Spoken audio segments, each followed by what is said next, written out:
Sorry, go ahead, Kathryn. Take two. Oh, hi.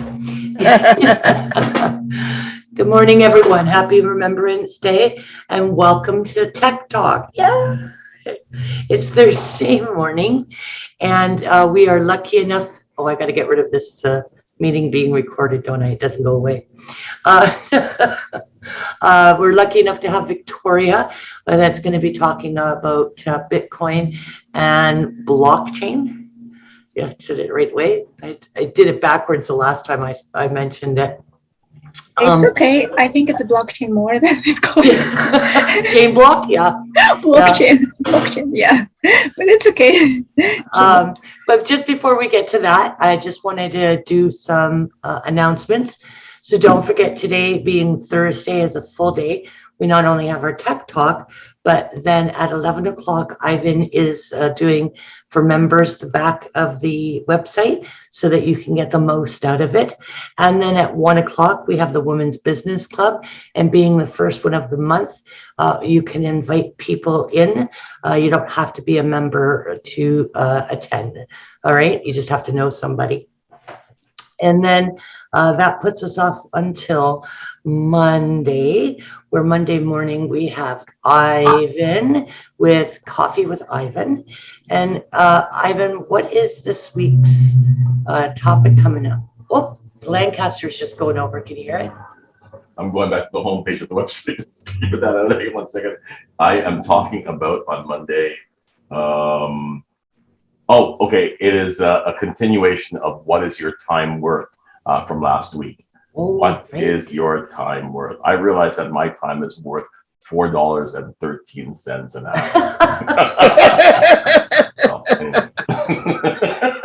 Michael, I don't know. The Lancaster might be coming your direction. It just went did they come over? Because I heard they weren't supposed to be in the air till 10 o'clock, but yeah, no, there's no mistake in that, puppy. That was Lancaster. I could barely hear Ivan when he was talking there. I know this is off topic a little bit, but I went to a place called Berchtesgaden in Germany. It's where Hitler had the eagle's nest. And when I went up there, there was a picture up in the eagle's nest of a bombing run coming in with Lancaster bombers. And we know what one sounds like. Yeah. There was about 200 Lancaster bombers in that picture. Could you imagine? Can you imagine the people, they would know so far in advance that they were going to be, right? Because you can hear them coming. Yeah. And it must have been absolutely your hand to the terrifying. ground and you can feel it shaking. Yeah, I bet you. Yeah, my goodness, eh? Wow. So Ivan is next week. And did you mention that the discussion lounge is going to be? Yeah, so next week, no discussion lounge. We're going to allow people to actually get some work from, namely Ivan, but yeah. So, yeah. And then don't forget in the evening that Linda is running her teen support group again from 7 till 8 p.m. If you know any teenage girls, this is one heck of a confidence boost to give them just sometimes survival, never mind that, to be able to flourish. Okay. So that's Monday. And then on Tuesday, we've got Stephanie Hutcham-White, Women's Slim Down Power Hour. Okay. That is a Zoom for an hour. She's quite intuitive, and you'll go, hey, how does she know that? She can't see me like that, but she just knows how things relate to things, kind of that, right? It is $20 for member, that is like well spent, and $40 for non-members. And then on Wednesday, Stephanie also does Clubhouse Wise Gals Club. That's what it's called, at 9 o'clock.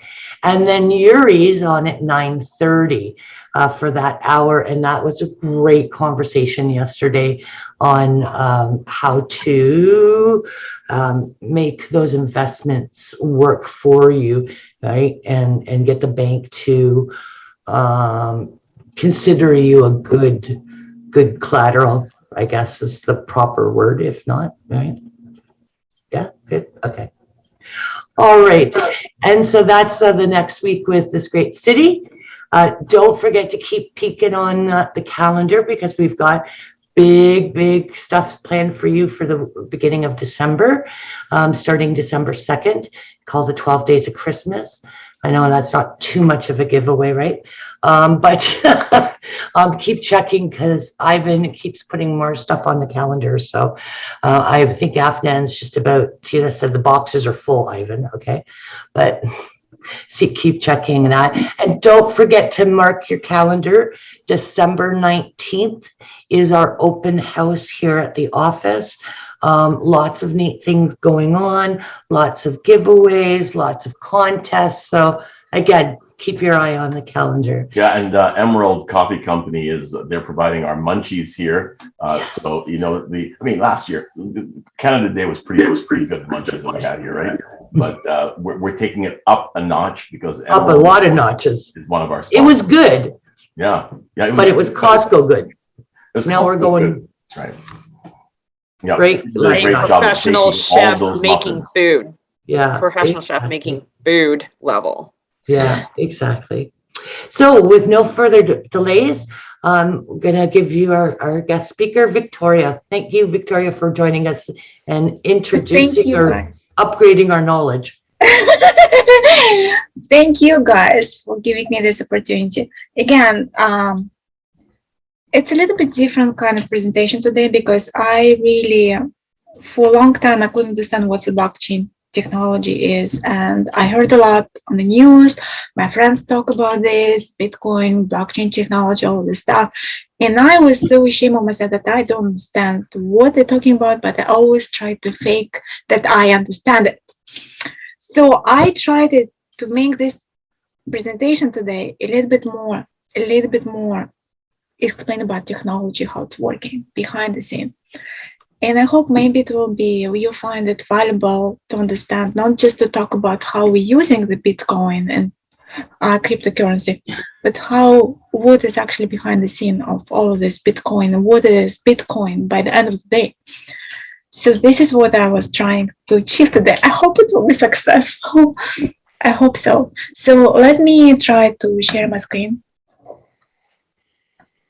I can't share my screens. Oh, hold on a sec. I thought he had everybody on there. All right. Oh, yeah, there you go. Good. Okay. Good? Yeah. Excellent. All good. I checked it, but I didn't check to see how many people could It's share. okay. It's okay. This is why we're here. It's all good. So let me start the presentation. Give me a second to just loading. What is a blockchain? It's just loading. So just in time that it's loading. So what is actually motivation? What is actually motivation behind the blockchain? Let us look at the current problems. We're living in a technological world when everything becomes digitalized. When we're doing a transaction, a lot of transactions that we're doing right now, like signing the contracts, going and purchasing some retail stores, some goods through their computers, through their machines. And because it's everything that we're working from home, we're not working anymore in the office, most of us.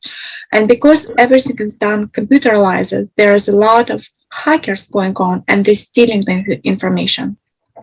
Before the pandemic, there was a big phenomenon in United Kingdom and in US when the social media becomes very powerful, we're trying to expose our information in the social media. We're trying to put our personal information in a Facebook, in a Google accounts, and other people can use it in a not legal way. And what happened in the United Kingdom and in the US, if, for example, I have an account, I know his date of birth, and some other personal information I can figure out by looking at his account, I can buy a house on his name in the United States and in Britain.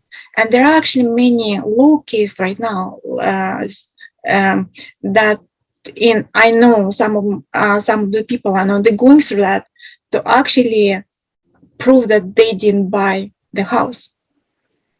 And this is a known fact right now. As a matter of fact, there are 5% increase in such a transaction activities in United Kingdom was done in last year. There are other issues, very known issues of privacy. For example, when we're using Facebook, we're uploading our pictures, we're uploading our information. And because we're using a space of the Facebook thinking that the information belongs to him. And because the information belongs to the Facebook, they can sell it to other companies. They can sell our personal data. And then our other companies using this information for bombarding us with fake news, bombarding us with the different advertisement of their sales, stores, and etc. For these purposes, the new technology comes in. It's called blockchain. The blockchain, in order to explain what is a blockchain, it's a database, it's a distributed database. In order to explain what is actually blockchain, let us a little bit concentrate what is a centralized database. For example, one of the ideas of the centralized database, it's a bank.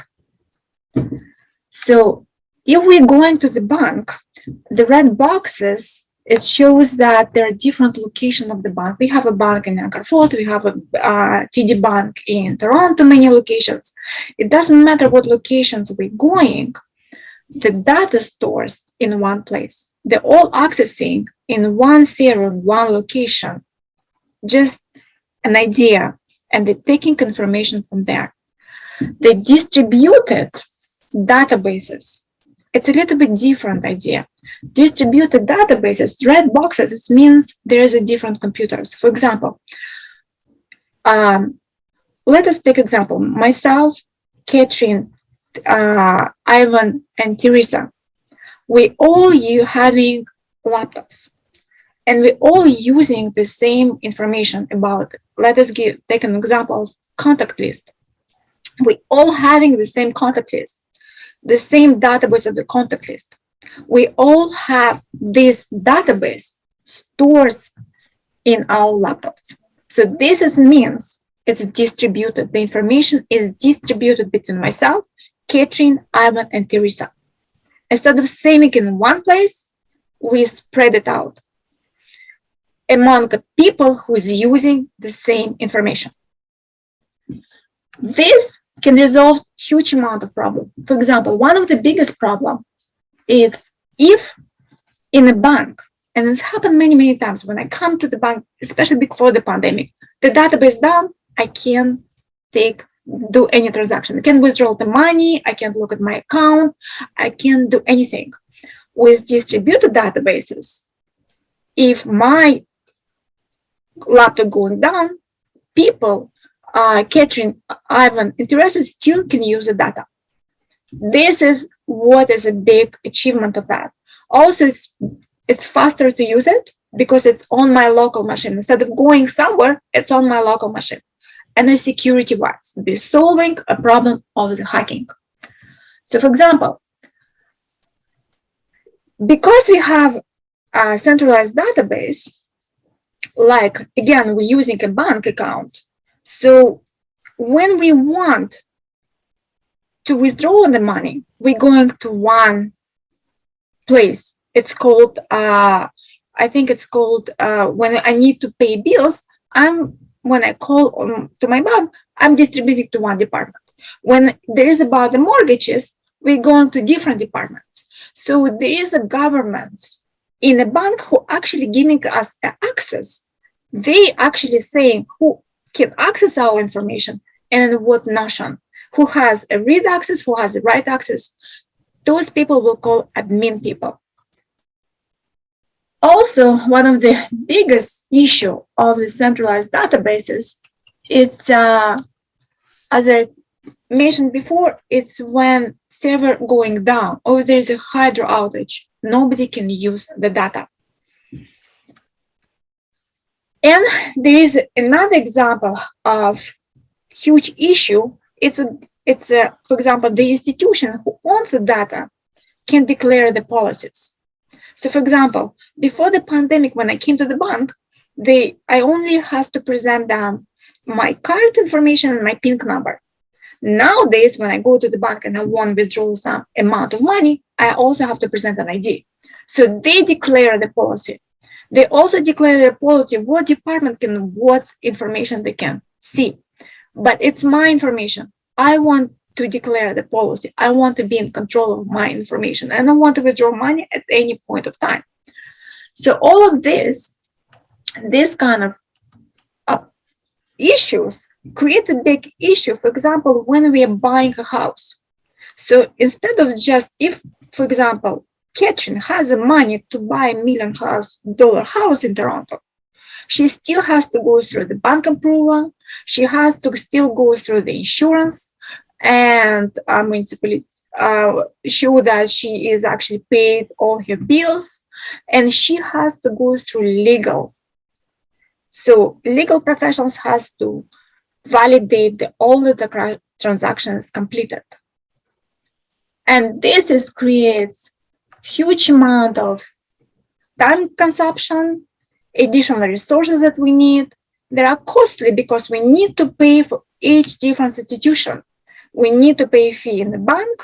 We need to pay a fee to the lawyers. So if you buy, for example, $1 million house in Toronto, you usually have to pay also transfer fee. So it's $200 overall you have to put on.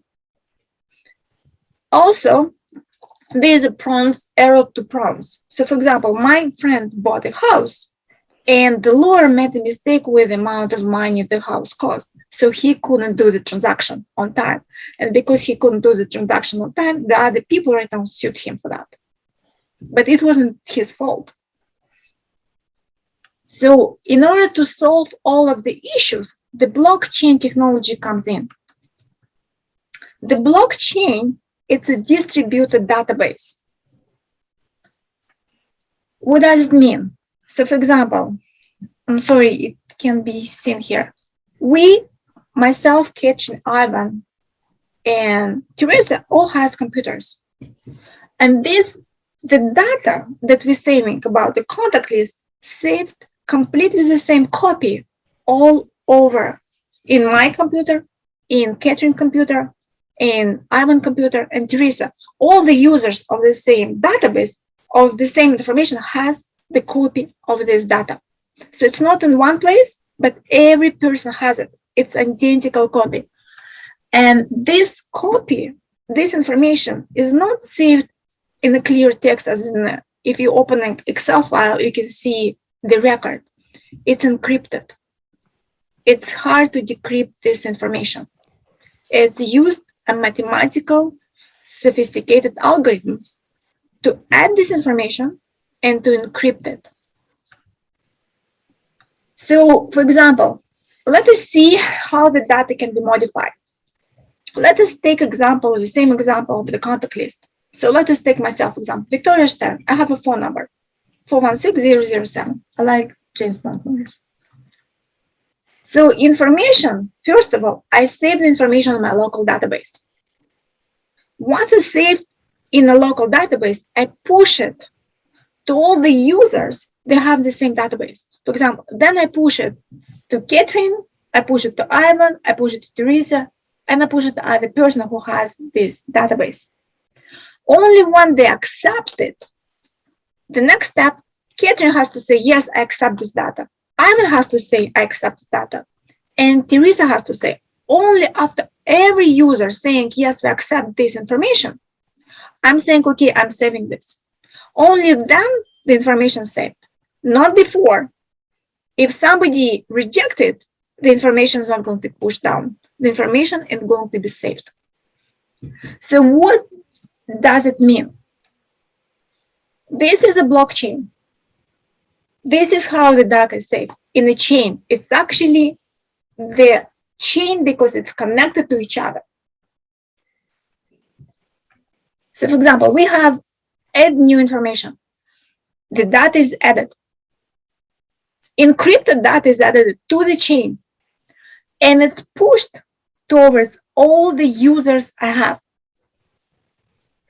If, for example, Uri, he is a hacker and he wants to come to me and he wants to steal my information, my identity, then what happens? My laptop asking all the users, Ivan, Kathryn, and Teresa, do you have the same copy after Uri modified it?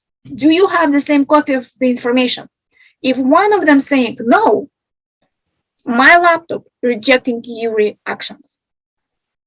So in order for him to steal my information or to modify it, he has to go through all the users, Teresa, Ivan, and Kathryn, and to modify it over there.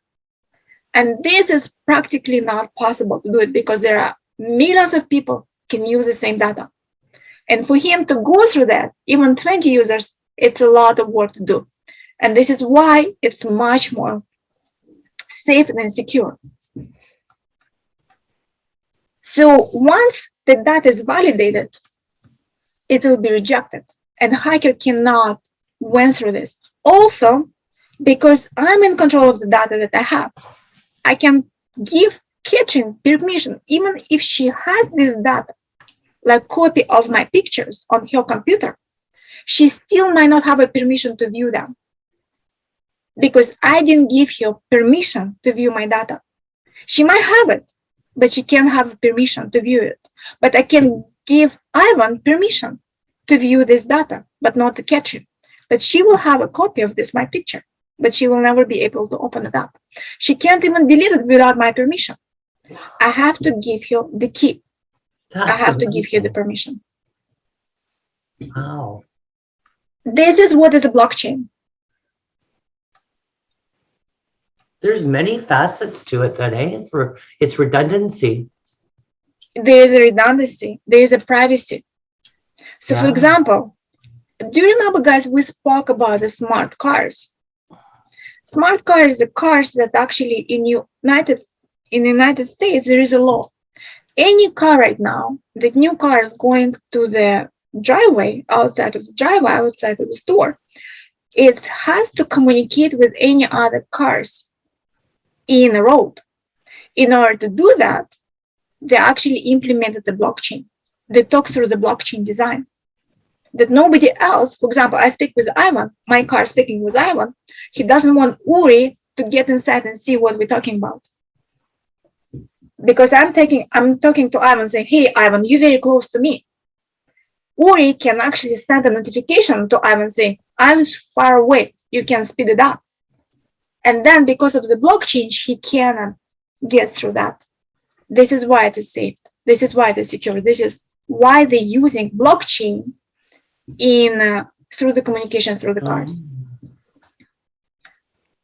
Rental cars. I know it's not done in Canada, but in some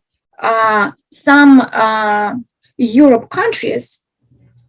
So for example, if I'm going to rent a car in Canada, I have to present my insurance policy. I have to present my ownership. I think I also have to present some other documents, not just to pay, but to present the documents to get an approval. In Europe, it's done in a different way. You come to the car dealership when you complete the transaction of moving your money. All of these actions done automatically for you. And then you getting the key and you can drive. By the time you pay the money, you can drive the car. You don't have to present. You don't have to sign any other documentation. You don't have to get any other approval. You don't have to get the ownership of the car because they already checked it out through the moment the transaction is done. So this is how it's working. Medical industry. We talked a lot about Ontario pandemic, how we're proving our identity regarding we did the Pfizer, like we did all the shots. So we come up with a QR code. QR code is very efficient to show your identity that yes, you proved it, that you did QR code. But what technologies is used behind? I think in Latvia, all the documents, I think Latvia and Litva, it's one of the cities in Europe, all the documents saved by using blockchain. So, for example, if I did my shots, it's already saved in a database. And when I'm going to the store or anywhere, it's up to me to decide whether I want to show this information or not, whether I want to show to Kathryn and only to Kathryn that I did my shots. And only she will see that and what kind of shots I did, whether I want to show that I did the shots, my date of birth, and anything else. It's up to me to decide. It's not a QR code will show that. And only she will see that. Also, for example, there is a privacy of, for example, kids, minor people. So sometimes they have diseases like bad vision. The kids have it. But as a parent, we don't want to disclose it to every single public organization. So in Europe, in this country, I think Latvia did it, I don't remember exactly. So what they do, it's up to the parent, not up to the doctor or any organization to disclose the information about the kids' personal health issues. It's up to them. And only this organization can do it, not like my doctor can take this information. I have to write the consent to him, and he can take this information and show to anybody else or to the research department. It's between parent and the organization that they want to show. Cool. So this is how it's done in some of the countries. It increases security. Nobody can hack because it's encrypted. And the more data is saved, the more protected encryptions is going to be. The more block you have, the harder it's getting to this, to break the chain. The stronger the chain is going to be. So this is helping to solve the problem of the privacy. For example, some of the potential applications, like also Bitcoin, is using the same technology. So I just wanted to just throw this in there too. One of the crazy things, Kathryn, that I love the most about blockchain is that it not only has the information of the transaction, right? Because a blockchain is just basically an open ledger, right? But so in the ledger, there's a transaction. So if I was looking at your ledger, every transaction has to do with you, right? But in the blockchain, it's not. In the whole scheme of the system, there are a whole string of transactions that are happening from all over the world at any time. But your transaction is encrypted, and it has a fingerprint, or I call it a hash or something. Anyway, and that tells you the information about the transaction just before yours. How can anybody hack that? Nobody knows how those transactions are strung together in that block. But if somebody tries to hack you to get that information, they would actually have to know the previous transaction, which is random, which could be anything, right? So that's why it's such a much more secure system, that when people start realizing the application for things like contracts, et cetera, the blockchain just makes the most sense. Yeah. Yeah. And how many people, how many locations it has to be changed. That just is mind-boggling to be able to alter anything. Yeah, Victoria was saying about the cars. I mean, just think about it. I mean, one of the scary things is that somebody can hack your car, right, Victoria? But if the car is not on a blockchain type structure, then yeah, you're right. But imagine trying to hack your car or tap into the content of of that block of information that you're sharing between your car and another car. There's too much information that you need to know to be able to figure out how to hack through. So that's where you start to trust, the autonomous driving, blockchain more than a non-blockchain autonomous driving structure. And also there is a key. private key. When you're saving the data, you have a key. And they're saying you put the key in a wallet in a secure place. And nobody knows but you where did you put the key. It's a number. It's a numeric number. It's a digital numeric letters combination of numbers. It's a very big one. It's even hard to remember that. Nobody knows. And when somebody wants to see the data, I have to give him a copy of some identity of this data. I have to give them the permission. Otherwise, there is no possibility to see this information. So some potential applications, it's real estate. Instead of going through the hustle of buying a house and going through all these different institutions, just by completing this transaction, moving the money, the blockchain, they will validate if I have an insurance, if I have enough money, when I'm going to be my payment, and everything else. If the property is legal, if all the utility has been paid, and by the time the transaction completed, I get the key, I can walk into the house. I'm saving a lot of money here. Voting system. In Cuba, actually, not Cuba, in, I forgot Caribbean. I forgot where it is. They actually implemented a voting system through the blockchain. In Canada, you can't walk online yet. But by using a blockchain, because it's very secure, you will be able to vote online, and only you and this organization will actually allowed, give them the permission to see what candidate you choose, will see that. So this is what is going to be. Social media, Facebook, they're trying to move everything to blockchain because of the avoidability that somebody that will sell the data, like your personal information, to somebody else. And they want you to be in control of the data rather than they going to be in control of the data. So they actually switching everything to blockchain technology. Amazon, they're trying to push in Canada, they're trying to push a cryptocurrency. They actually wanted to implement it last year that you will be able to buy by using Bitcoin or any kind of cryptocurrency, buying goods. So this is, they still not implemented here, but they are going to implement it. Actually, MasterCard is switching also to blockchain. But there is a potential issues with technology.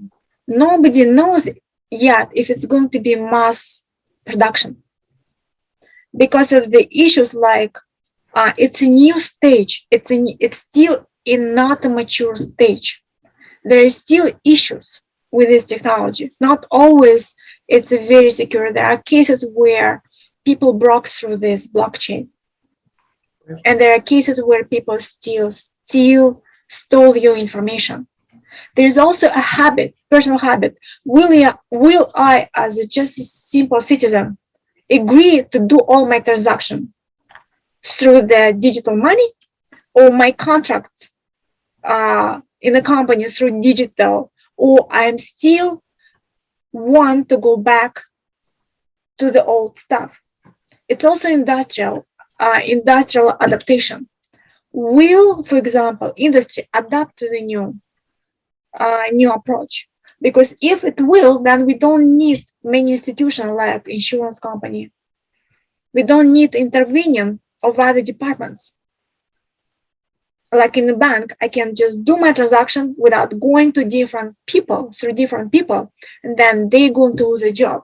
Are they comfortable with this activity? Is the bank comfortable to go through that? This is a big question right now. So this is kind of, this is what I wanted to present to you. Like, I hope this is what I had for now about the blockchain. That's amazing. Okay, so I got a question. Because of all the redundancy and all the pieces that have to be put together, how did people, did they ever figure out how people broke into the blockchain? I don't know. Okay. I Sorry, can't what was tell. that, Catherine? I don't know. Victoria said it's very difficult to get in because of all the redundancies and that, but there has been an instance of somebody hacking the blockchain, right? Sorry. I think that what happened was it was a hackerware, right?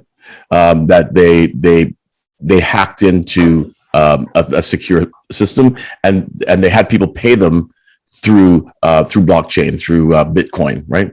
And so it wasn't the blockchain that was hacked. It was other systems that were hacked that found them, and then they gave up the information. So the actual, yeah. So that was Yeah, 'cause I was gonna say, like, it sounded like it's the perfect thing. ransomware. It was a ransomware attack that story is about. But yeah, Victoria was saying about companies that are using blockchain. It's kind of eye-opening, Victoria, how many companies there are that have already invested in blockchain technology.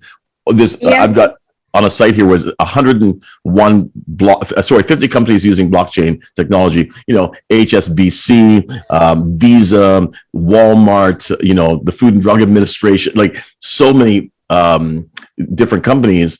And I would love to drill down and figure out exactly how each company is actually using it, so that we have a conversational understanding of it. I agree with you 100%. Like, for example, Dubai. What actually Dubai doing? They're converting within a year. They're saying that all the retail stores will be on a blockchain. Wow. So they don't want anymore. Like, for example, let us take apples. Okay, they trading apples. Dubai, there's one country that trading apples. So when they trading apples, the apples have to go through different approval. House approval, medical approval, like house approval, like all of the other approval standards and stuff like this, and it's taking a lot of time and money. So they're saying we don't want to do it anymore. They're saying that when the apples are getting into the market, that is just leaving the store, we know that they already approved and all this chain is done. Right. Well, I was going to say, Catherine, what's the cost of a Canadian dollar to an American dollar? What's the exchange rate? Do you know? Around 80 cents. Okay, 80 cents, right? So it takes 81,867 Canadian dollars to buy one Bitcoin. If that gives you some idea, that's kind of crazy. It is, yeah. And people are buying pieces of Bitcoin right now. Can I have a bite of Bitcoin? Yeah, bite. Do you guys know how much Bitcoin cost in the beginning? Don't. Why depress us? Sure. Why do that? 2009, the first Bitcoin was created, and it cost less than a cent. First transaction of the money, it was created in 2009 by a Japanese person, and he traded it with an American guy, and it was 0.00076 cents. I put $1,000 in then. Yes, yes, and now it's $20,000. And yesterday it dropped down by $2,000. Yeah. It's kind of crazy. US, if you were, it's $65,000 US for a Bitcoin. Yeah, that is insane. 65, yes, 65. Well, there are different type of Bitcoins. Like there are five. They're popular. Crypto, different. Yeah, my son has a group at work that are all ITs and into that kind of technology, and they're doing their own little investment club. So they're all purchasing whatever they've got spare in different cryptos and discussing it, and all excited that it went up 4 cents today. But that's amazing.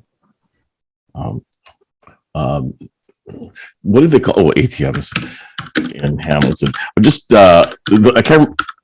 It was a couple of years ago. I saw my first Bitcoin ATM. And it's up on the mountain or something like that. Well, there are a few of them here. I'm just looking at the map. There's like 4 or 5 locations, but just imagine that that a technology like this, that as Victoria said, is not fully, matured yet, already has ATMs out there. There's a whole economy happening There's with. one at the convenience store in King Street, It's near becoming where my French restaurant is. Scam as well, unfortunately, for seniors, because they don't know what it is. Just like buying the gift cards. Yep. Right. You gotta pay off the CRBS or the CRA in $6,000 worth of, So, gift cards. Aaron Rodgers said, if you do something, sorry, he's my quarterback. He said that if you did something, he would pay, and he chose you, he would pay you in Bitcoin, but he would transfer it to your Venmo account or something like that. And I was like, what? I want a physical one, for the record. I'm a coin collector, so that's all I care about. I don't think there are actual I think that's coins. against the whole purpose of the idea, right? They Yeah. did Victoria, invent them they're as all coins virtual? before. They started out as coins. I've seen them.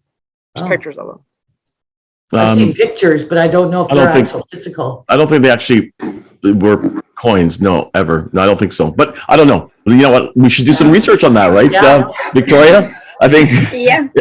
That was amazing. I had no idea that stuff. I thought it was just something about 5 in, 4 back, mixing information up, those blocks of information. But I also didn't realize that it went out to several people and we all had to agree as well. So all the redundancies, that makes me feel a lot more comfortable driving an autonomous car. Well, you want to hear something funny? My spyware, Norton 360, comes up on my computer and says, "Hey, by the way, while your computer is in idle mode, would you like to mine Ethereum?" I said, sure. So yeah, so I think we're at like $14 right now. It's mined over the past. I don't know if Teresa's still online, but yeah, the last time I looked, it was over $5, and that was like a month ago. So while my computer's sitting at home right now idling, it's mining Ethereum. If you can believe that. So much for letting your idle computer help sick kids do research or, the Next year, next year. Yeah. I want my Ethereum. Yeah. Let's just do our, for ourselves. I didn't realize Norton still even existed, because the last time I had Norton on a computer, it was so bad and such a memory hog that I left it on for about 2 months, and then I actually threw the program in the garbage. It was Michael? It was absolutely the worst antivirus I've ever had. Michael, it is still the worst antivirus I've ever had. But then, Is it? but then every day it keeps popping up and telling me that I have to do a backup, but I can't use my regular backup. I can't use Dropbox or whatever it is. I have to use the Norton backup. So I'm waiting until it expires, and then I'm going to punt that thing again because it's the worst antivirus ever. Well, I'm glad to see nothing's changed in the last 20 years. Yeah. Yeah. And I'm surprised because so many companies add it in now with, like on my computer with my Microsoft 365 or my Office 365, I've got all that coverage, right? Yeah. It just automatically. I don't Wow. know who owns Norton now. Are they still independent, or are they owned by like Microsoft or some big company? That's a good question. I don't know. It was LinkLock now, right? Or LifeLock or Oh, yeah, I think so. the identity theft company. It's Norton LifeLock. Yes. Yeah, they've joined together. Right. I'm not familiar with the LifeLock. That one I'm not familiar with, but yeah, Norton was just.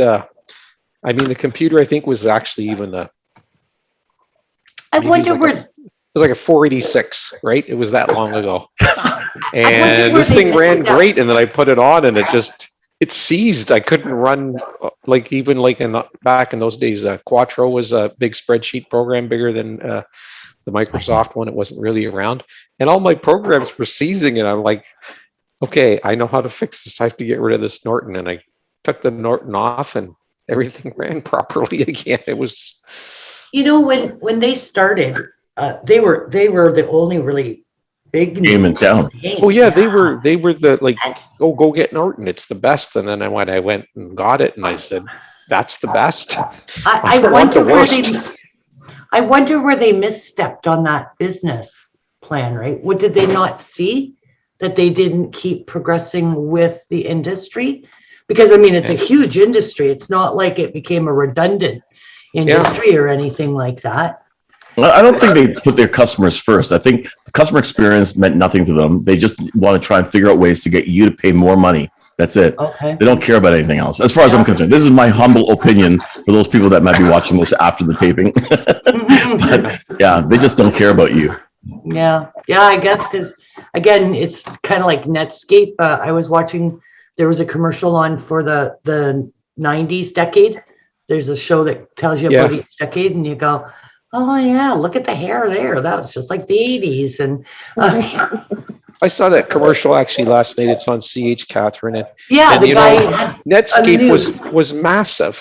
And does Netscape even exist anymore? Like it's gone, isn't it? It became a dinosaur went from being the most popular browser to extinction in like 10, 12 years. Yeah. Oh yeah, Netscape is wow, they still have a website. Do they? Wow. And it's not in Web 2.0 style. It's still in the old. It's if you want to take a walk through a museum, go to Netscape. Yeah. Well, I know on a lot of the programs that or platforms that I run, it's basically got to be Chrome or Edge, right? And whatever you think of either platform, those are the two main platforms. And I get people, well, why won't it run in Safari? Because it's like running something complex like Victoria's blockchain on line. What's that free stuff? Linux or Linux? Oh, Linux. Yeah, like on a it's not going to work. I personally use Firefox still. Yeah. It seems to run on just about everything. Okay. And just because I like the layout of it on my personal computers, I still use Thunderbird, which was part of it was part of Netscape, but it became part of that Mozilla, right? Oh, Mozilla, Firefox and Thunderbird are Mozilla. They were open source and they work well. And I remember Mozilla, used that before Chrome started to really, right? But well, Victoria, thank you so much. That was like a eye opener, and I think Ivan and I are going, ooh, we got a few more questions. There's just a few more. Yeah, dig a little deeper there. Stand on. Should we start taking Bitcoin? What do you think, Kathryn? Should we take it? Yeah. Only in wholes. That's right. That's right. No portions of, just whole. That's right. Yeah. Yes. Yeah. Yeah, I'm not sure I want my information on lots and lots of different computers. Yeah. I hear you. But you can't open it unless I can't open your information unless you give me permission. And then someone changes the law, and then it can be. Right? Well, this is the problem with anything that's invented by humans that's on a server somewhere. Somebody created security, which means somebody can bust the security. There is no such thing, and I don't think there ever will be, as a truly secure site. I mean, we have these big multinational companies that spend I'm sure that everybody who works for Anonymous is getting paid in Bitcoin. So yeah, like these companies pay millions to tens of millions to keep their information safe, and then you hear it on the radio: XYZ Corporation, they've been hacked, and the information's been compromised. I don't know. I just I didn't realize how, excuse the expression, stupid people can be. Ivan's told me some computer stories, and for as little as under $100, companies will not, like small and mid-sized companies, will not protect themselves from the basics, right? And so I would think when you get to these big companies that they're going, well, do we really want to pay for blockchain? We'll just pay the guys that do what we've always done, right? And then they're surprised when they get hacked. Can I also say one thing on that, Kathryn, because you're spot on. Think about the fact that ransomware is pretty solid. When you get a ransomware attack, for you to get out of that ransomware attack is pretty tough, right? I mean, you're going to lose your information, or they're going to give you the code to release your information. So if ransomware can be written in an unbreakable way, then I think that blockchain can also, be unhackable. Yeah. Now, it may not in 10 years from now. There might be another generation that has to come up, maybe instead of four times, like Victoria is saying, and maybe it has to be like our security on our, when we're banking and that, we started with 64-bit and now we're 128-bit, I think is how it goes, right? Who knows where blockchain is going, but it's been good for a couple of years anyway. I also heard it's impossible it's like, say you had Bitcoin and you wanted to pass it along to your family. It's almost impossible for you to be able to obtain it back. Because just so you know, a general story is that I think it was Bruce Willis or somebody famous and was trying to get Apple to agree to allow all the music that he bought on iTunes to his family when he passes away. And they said, no, tough cookies. They have to pay for it when you die. And we're talking like hundreds of, I don't know how much money he spends on iTunes, but it's just, it's like a level of security is trying to get it. Like, of course, you can say in your will, I pass along my iTunes login in my will, but it's just a matter of actually transferring ownership to the name is the problem. Wow.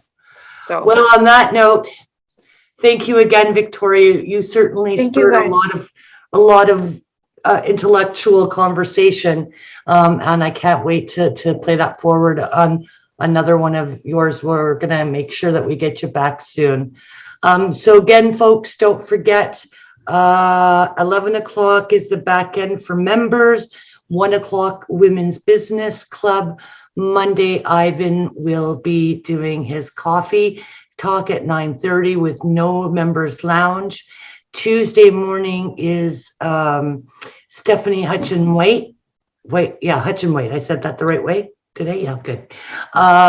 With her Wise Guys Power. Good. Just be there, okay? It's at 9:30, and it's really, really good. Slim down power hour. That one. Wise Gals is the next day at right? That's right. That's right. Okay. And then Wednesday morning is Yuri at 9:30 with Investing Real Estate. And of course, running all week is Linda's teen. Help me out, Lindsay, because I didn't open up my window. Girl Power Teen Group. Oh, sure. Like I would have remembered that. I can't even do Power Girl. Girl Power. But again, for teenage. Thank you so much. So before we close, members, I just want to ask if members, we're putting together a video, a Christmas greeting from this great city. So if you can, it doesn't have to be sexy, just record a greeting from your company. Like if I were Lindsay, I'd go, hi. Merry Christmas from everybody here at Fearless Designs. And I'll tell you right now, it's going to be a great year. That's what I'd like for you to do. And then send it to us and we'll include it. Okay. And one more thing. CH is now live for your Remembrance Day service. So chch.com. Okay, thank you. So much. Bye, everybody. Thank you, everybody. Bye, everybody. Have a great weekend. Thank you, guys. Bye. Thanks again, Victoria.